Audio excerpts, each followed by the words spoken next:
નમસ્કાર મિત્રો, સનાતન ફરજ યુટ્યુબ ચેનલમાં આપનું સ્વાગત છે.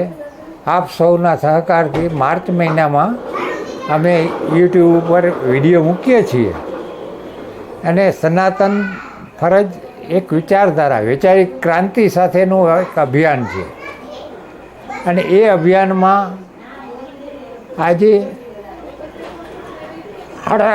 8,000થી વધારે વ્યૂ મળ્યા છે, 163થી વધારે સબસ્ક્રાઈબ મળ્યા છે અને કોમેન્ટો પણ થાય છે. તો અમારો વિડીયો અવશ્ય પૂરેપૂરો જુઓ આપની અનુકૂળતાએ, અને તમે કોમેન્ટ, સૂચન અને સબસ્ક્રાઈબ ન કરી હોય તો કરી લેશો.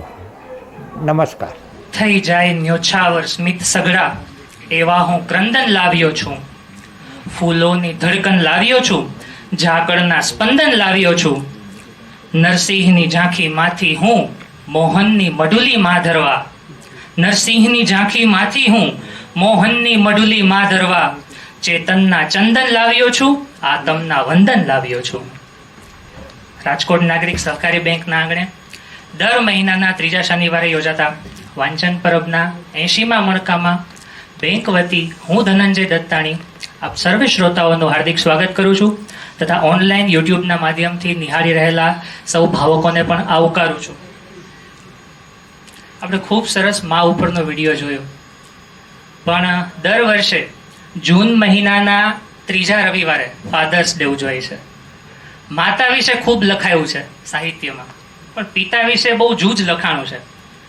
તો આજે મારે એ મોકો સાંપડવો છે કે આવતીકાલે ફાધર્સ ડે છે, તો આજના મણકાની શરૂઆત પિતા ઉપર એક બે રચનાથી કરવી છે કે કભી અભિમાન તો કભી સ્વાભિમાન है पिता, कभी धरती तो कभी आसमान है पिता. जन्म दिया है अगर माँ ने, जन्म दिया है अगर माँ ने, तो जानेगा जिससे जग वो पहचान है पिता.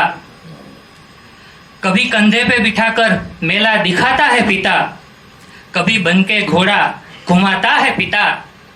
माँ अगर पैरों पे चलना सिखाती है, माँ अगर पैरों पे चलना सिखाती है, तो पैरों पे खड़ा होना सिखाता है पिता. कभी हंसी तो कभी अनुशासन है पिता, कभी मौन तो कभी भाषण है पिता. माँ अगर घर में रसोई है, माँ अगर घर में रसोई है, तो चलता है जिससे घर वो राशन है पिता.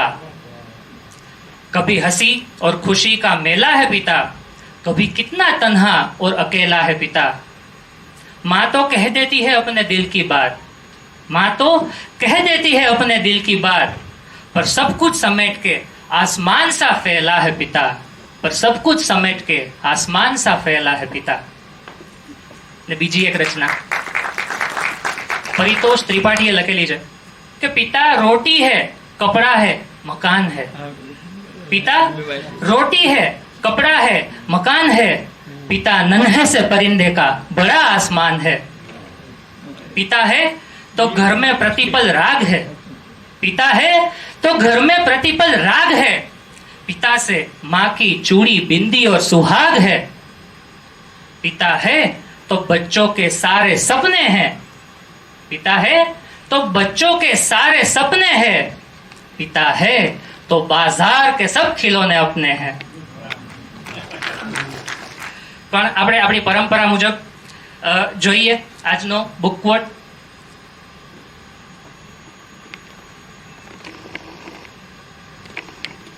વીતી ગયેલા મણકાઓ ઉપર નજર ફેરવીએ.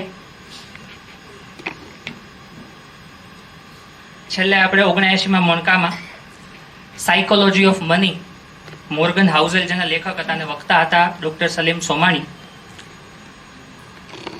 ત્યારબાદ વાંચવા જેવું પુસ્તક સૂર્યની આમંત્રણ પત્રિકા, મકરંદ દવે. આજે સવારમાં સૂર્ય ઉગ્યો તે પહેલા કિરણો સાથે તમને આમંત્રણ પત્રિકા આપી ગયો છે.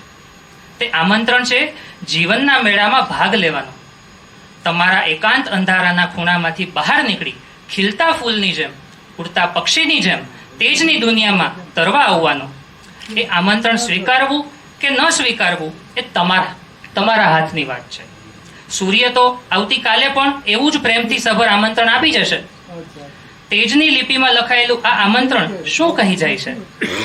બહારના કમરામાં જેમ સૂર્યનો પ્રકાશ તમે ઝીલો છો, એમ અંતરના કમરામાં પણ તેને ઝીલી રહો. આગામી મણકો તારીખ 20 જુલાઈ 2024. અશ્રુ ને વાત કરી આજના પુસ્તકની, અમૃત મહાભારત. કે મહર્ષિ વેદવ્યાસે પણ આ ગ્રંથ વિશે લખ્યું છે પોતે જ કે યદિ હિ અસ્તિ તદન્યત્ર યત્રે હાસ્તિ ન તત્ કિંચિત. જે અહીં છે લખાયેલું છે તે સર્વત્ર છે, પણ જે અહીં લખાયેલું નથી તે જગતમાં બીજે ક્યાંય નથી. મહાભારત એક કમ્યુનિકેશન સ્કિલની માર્ગદર્શિકા ગણાય. કોઈ પણ કક્ષાએ ઉદ્ભવતી સમસ્યાઓનું સર્જન અને તેના વૈજ્ઞાનિક નિરાકરણની બેમિસાલ પદ્ધતિ આપનાર ગ્રંથ એટલે મહાભારત.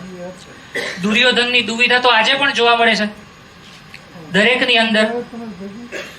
મહાભારતમાં દુર્યોધન એક કૃષ્ણને વાત કરતા સમયે એક શ્લોક કહે છે સંસ્કૃતમાં કે જાનામિ ધર્મમ ન ચ મે પ્રવૃત્તિ, જાનામિ અધર્મમ ન ચ મે નિવૃત્તિ, કેનાપી દેવેન હૃદિ સ્થિતેન યથા નિયુક્તોસ્મિ તથા કરોમિ.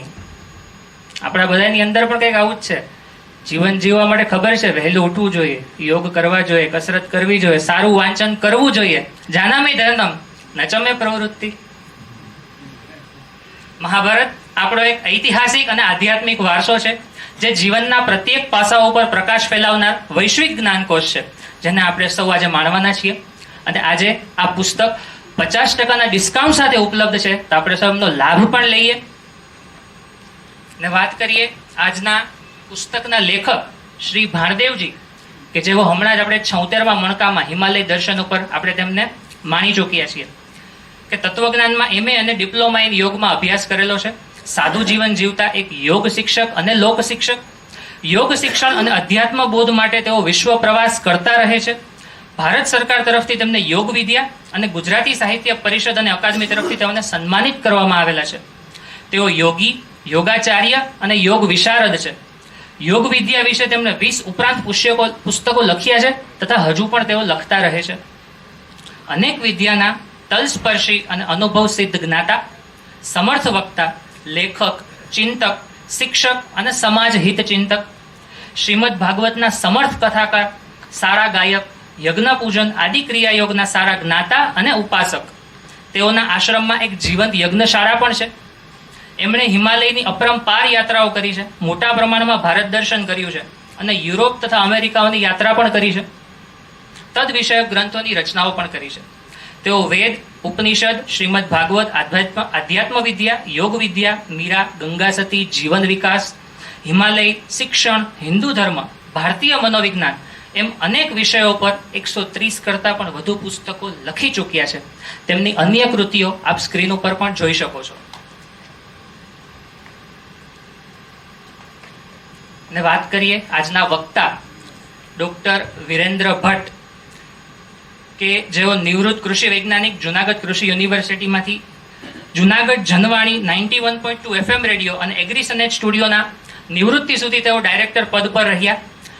ગોલ્ડ મેડલ સાથે કૃષિ સ્નાતક તથા બાયોકેમિસ્ટ્રીના વિષયમાં MSc એગ્રીકલ્ચરની ડિગ્રી પ્રાપ્ત કરનાર ગુજરાત રાજ્યના પ્રથમ અનુસ્નાતક. કૃષિ કોલેજ, કૃષિ ઇજનેરી કોલેજ, જુનાગઢ કૃષિ યુનિવર્સિટી ખાતે 36 વર્ષનો અધ્યાપન, સંશોધન અને કૃષિ વિસ્તરણ પ્રવૃત્તિનો અનુભવ. આકાશવાણી, દૂરદર્શન, ટીવી ચેનલોમાં તેમના કાર્યક્રમો પણ પ્રસારિત થયા છે. 2005માં કૃષિ મહોત્સવ દરમિયાન ગામડે ગામડે ગુંજતા થયેલા કૃષિ ગીતોનું વિડીયો નિર્માણમાં પણ તેમની મુખ્ય ભૂમિકા રહેલી છે.